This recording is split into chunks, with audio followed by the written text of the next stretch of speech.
Fala galera, para quem ainda não me conhece, sou o professor Mena, sou delegado de Polícia Civil do Rio de Janeiro e professor de vários cursos preparatórios para concurso público. Vamos trazer o tema de hoje, é um tema bem interessante, tem algumas polêmicas e que volta e meia cai em concurso público, que é a responsabilidade civil do Estado.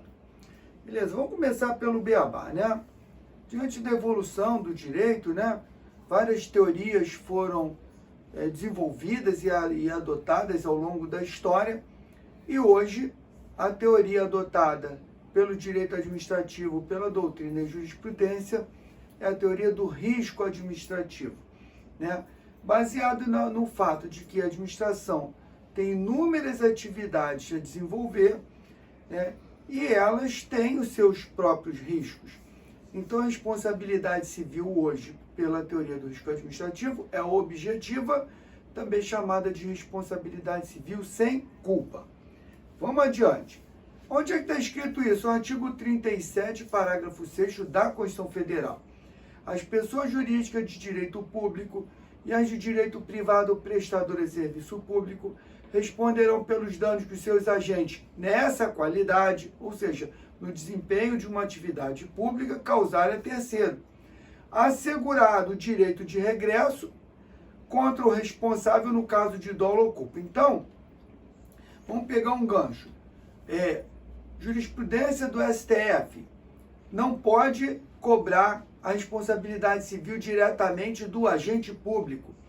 Primeiro tem que ingressar contra o ente federativo, e esse ente, o Estado, a administração pública, se for condenada e indenizar, poderá promover uma ação de regresso contra o agente público, e para o agente público a responsabilidade civil é subjetiva. Tem que demonstrar que o agente agiu com dolo ou que o agente agiu com culpa.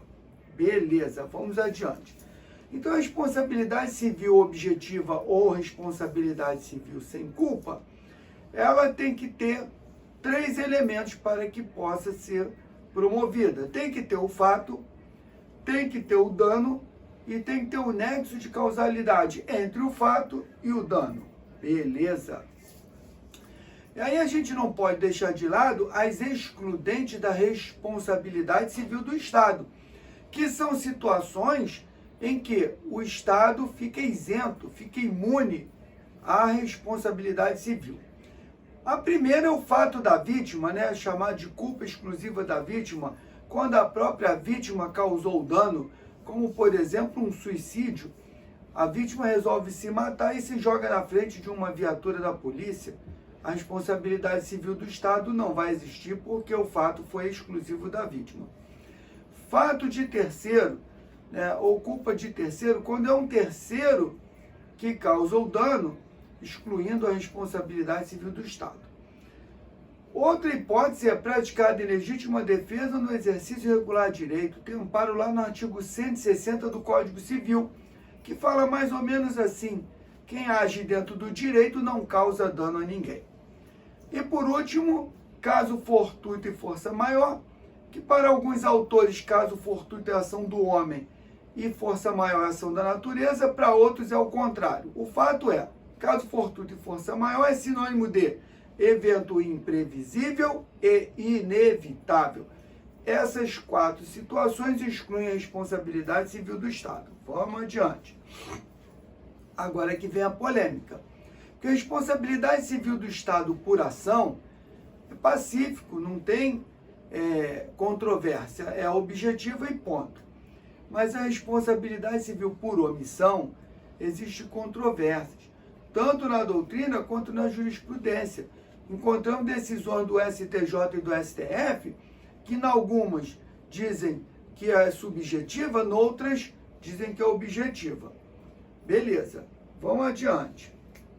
Vamos ver o STF, né, no recurso extraordinário, em que ele decidiu o seguinte: pessoa jurídica de direito público responde objetivamente pelo dano causado a terceiro com base no 37, parágrafo 6º da Constituição Federal, tanto por ação, atos comissivos, quanto por omissão, atos omissivos, desde que seja demonstrado o nexo de causalidade entre o dano e a omissão do poder público. Mas não para por aí não, fica comigo, temos coisas mais importantes. Omissão genérica. Quando o Estado é omisso, não cumprindo um dever que seja genérico, não há responsabilidade civil, porque o Estado não tem condições de ser o garantidor universal. É como acontece com a segurança pública. Segurança pública é dever do Estado e direito de todos. Só que o Estado não tem como colocar um policial para cada cidadão. Então, numa situação genérica, segurança pública observada genericamente como um direito de todos, ela não gera responsabilidade civil, baseado lá na teoria do Supremo, que o Supremo tem adotado bastante, o princípio da reserva do possível, onde o Estado tem inúmeras obrigações, mas não tem condições e nem recursos para prover essas obrigações. Então, está limitada a sua obrigação naquilo que é possível realizar. Beleza. Dever específico de agir. O nexo de causalidade entre as omissões e o dano só vai estar caracterizado quando houver um dever específico de agir para impedir o evento danoso. E, mesmo assim, o Estado não cumprir a sua obrigação, o seu dever legal. Vamos para a jurisprudência novamente. O pleno é o julgamento pelos 11 ministros do Supremo. Nós sabemos que o Supremo tem 2 turmas, a primeira e a segunda turma. São órgãos fracionados. Mas quando é o pleno, é a decisão que representa a totalidade do Supremo. Então, o pleno se pronunciou que responde de forma objetiva, tanto pela omissão, quando houver a obrigação legal específica de agir. É o que ocorre com o suicídio do detento, morte provocada por outros presos, porque quando o sujeito está custodiado, está cumprindo pena ou preso provisoriamente, mas à disposição da justiça, o Estado tem o dever de zelar pela vida e pela integridade física do preso. Então, se o preso é assassinado, se acontece alguma coisa com o preso, esse dever é específico. E aí o Estado responde de forma objetiva por não cumprir um dever objetivo, um dever específico de agir, que é preservar a vida e a integridade física do preso. E agora vamos ver uma outra questão que cai bastante em prova. Fuga do preso. Fuga do preso gera responsabilidade civil do Estado? O STF se posicionou no sentido de que a fuga do preso aplica a teoria do dano direto e imediato, onde é necessário demonstrar que o dano causado pelo preso evadido, tenha sido produzido logo após a sua fuga. Ou seja, entre o momento da fuga e o dano, se houver passado um expressivo lapso temporal, ou seja, um lapso temporal mais elástico, não há que se falar em responsabilidade civil do Estado, porque rompeu o nexo de causalidade entre a omissão e o dano causado. Então, isso implica no afastamento. Beleza, aí você vai me perguntar mais ou menos, então qual é esse lapso temporal que implica a responsabilidade civil do Estado? Bom, a doutrina e a jurisprudência não estabelecem um lapso temporal. Mas, por exemplo, o preso fugiu hoje, está lá na sua empreitada para manutenção da sua fuga. Se nesse momento, nesse desenrolar, logo após a sua fuga, que pode ter 1 hora, 2 horas, algumas horas, que não pode ser muitas horas, ele praticar um crime qualquer, a responsabilidade civil é do Estado.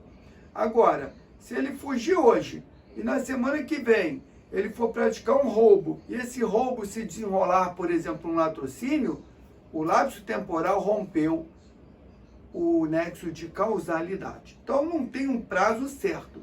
Você tem que se atentar na questão da sua prova, se aquele lapso temporal é muito elástico e rompeu o nexo de causalidade ou foi um desdobramento da fuga do preso.